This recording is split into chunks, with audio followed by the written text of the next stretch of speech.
Welcome to the deep dive. It's December 21st, Oh, wow. the actual winter solstice. Yeah. And we're going to explore this day in a way you might not expect. Forget the usual astronomy and history lessons. Okay. Today is about inner exploration. All right. So we're diving into a YouTube video by shaman John Rasmussen, where he leads this guided meditation for confronting inner darkness. Which, Wow. can pop up this time of year. Ever feel that? A little heavier, maybe Yeah. a bit darker as the days get shorter? It's a really common experience. As the external world seems to contract, our inner world often mirrors that. Right. And, we can find ourselves wrestling with those difficult emotions Yeah. or memories. Yeah. Rasmussen suggests we actually need inner light and warmth just as much as we crave the sun's return. It reminds me of that phrase, as within, so without. What do you make of that idea? It's an ancient concept suggesting this powerful link between our inner state and our outer experiences. Yeah. We're carrying darkness and negativity within. It can manifest in how we perceive the world around us. Think about a time you were feeling down. Did the world seem a bit dimmer too? Yeah. Yeah, totally. Okay. So how do we deal with this inner darkness? Rasmussen talks about the importance of embracing and forgiving these Right. dark, heavy, unseen places within us. Okay. Sounds pretty abstract, though. It is. Mm. But you can think of it as radical self-compassion. Okay. He's not saying to ignore those feelings, but rather to treat ourselves with understanding. Right. Like we would a friend who's struggling. He even uses this great metaphor of hugging ourselves, accepting those parts of ourselves we usually try to hide. Yeah, that's a powerful image. And he specifically talks about the tendency to blame ourselves even when we feel like we were victims of circumstance. We've all been there, right? Yeah. Replaying past events, Yeah. wishing we'd done things differently. Absolutely. Rasmussen's key message here is letting go of that self-blame. Instead, try viewing those experiences with compassion, recognizing that you did the best you could with what you knew at the time. Right. Hindsight's 20/20, but beating yourself up over it helps no one. So true. So how does forgiveness tie into Rasmussen's shamanic perspective? Yeah. He introduces this no blame, no victim, no perpetrator idea. Yeah. And I have to admit, that's pretty mind-blowing. How can there be no blame when someone's been hurt? Right. It's definitely a challenging concept. Yeah. It asks us to step outside the usual framework of assigning blame and seeing things as simply right or wrong, good or bad. Right. Instead, it encourages a more holistic perspective, recognizing the interconnectedness of all things and understanding that everyone plays a part in the larger picture. So it's less about pointing fingers and more about understanding the situation from all angles. Exactly. Now, this doesn't mean condoning harmful actions, Right. but rather acknowledging the complexities of human behavior Yeah. and the often unseen forces at play. Rasmussen challenges us to reflect on situations where we might be holding on to blame or guilt, either towards ourselves or others. That's a great point. We often get stuck in those cycles of resentment or self-recrimination. How does Rasmussen propose we break free from these patterns? This is where the guided meditation in his video comes in. It's filled with powerful imagery and symbolism. Okay. He starts by having you visualize a light in your heart, Yeah. representing your soul's essence. And he emphasizes that this light is connected to both a higher power, which he calls God, and to the earth. Right. That grounding element is really interesting. Right. It reinforces the idea that we're not alone in this journey. Mm. We're connected to something larger than ourselves, Yeah. both above and below. From there, he guides you to imagine that light expanding, first filling your body, then extending outward to encompass the entire world. It's such a powerful visualization, shifting from that limited ego-centered perspective Yeah. to a more expansive, interconnected way of being. And the breathing exercises he incorporates seem so effective. Breathing in warmth and light, almost like drawing in the energy of the sun. And then breathing out any heaviness and guilt, releasing what no longer serves you. Yeah. It's a tangible way to experience the process of letting go. Hmm.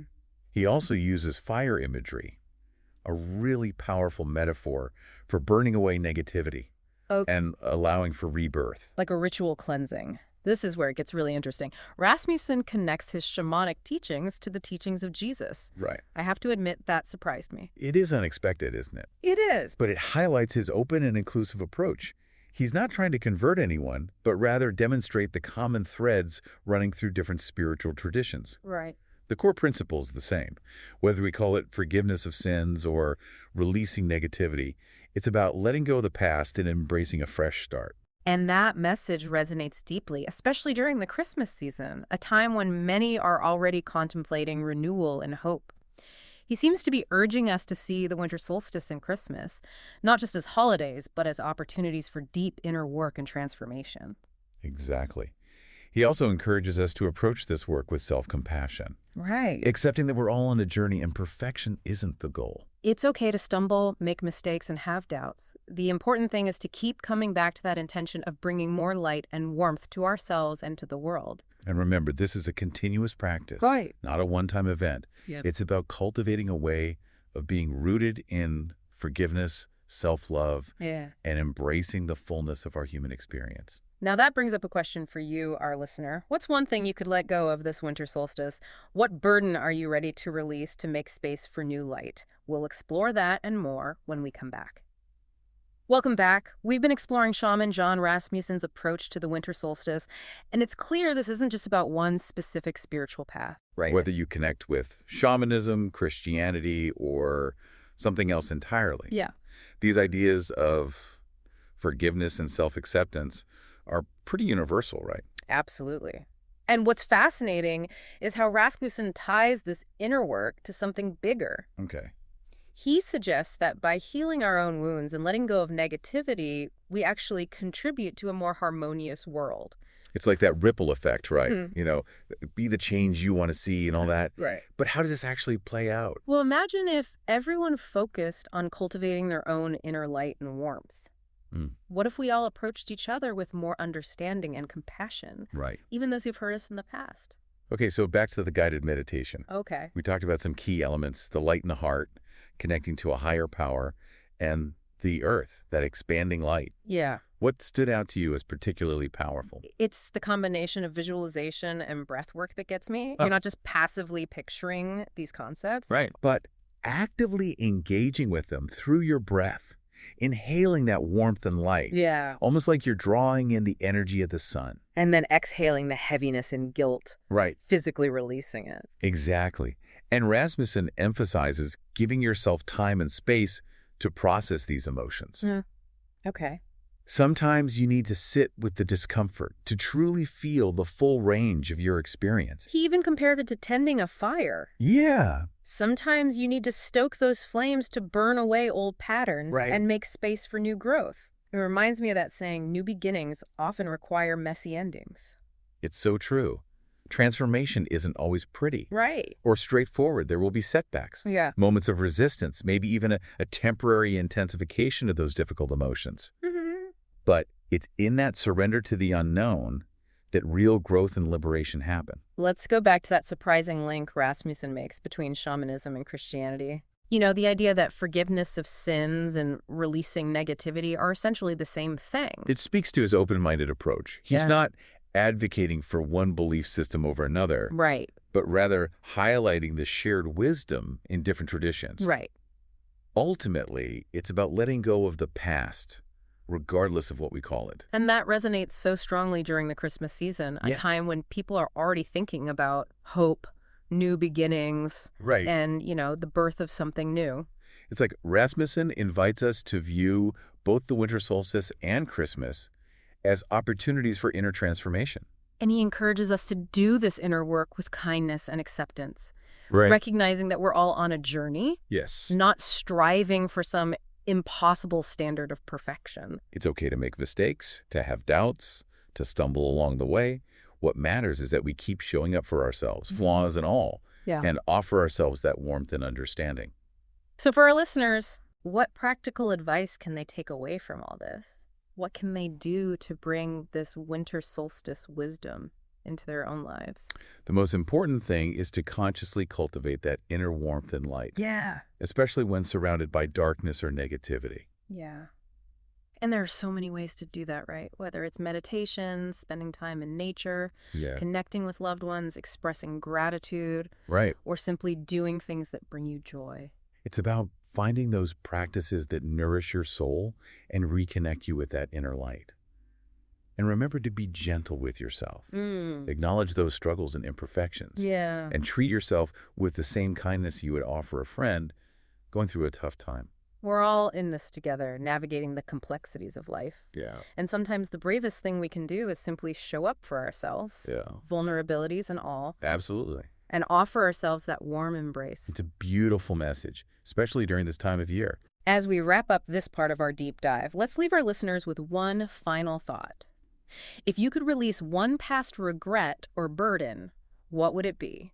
And how might letting go of that weight allow you to embrace the light more fully? We'll be back after a short break to explore that question.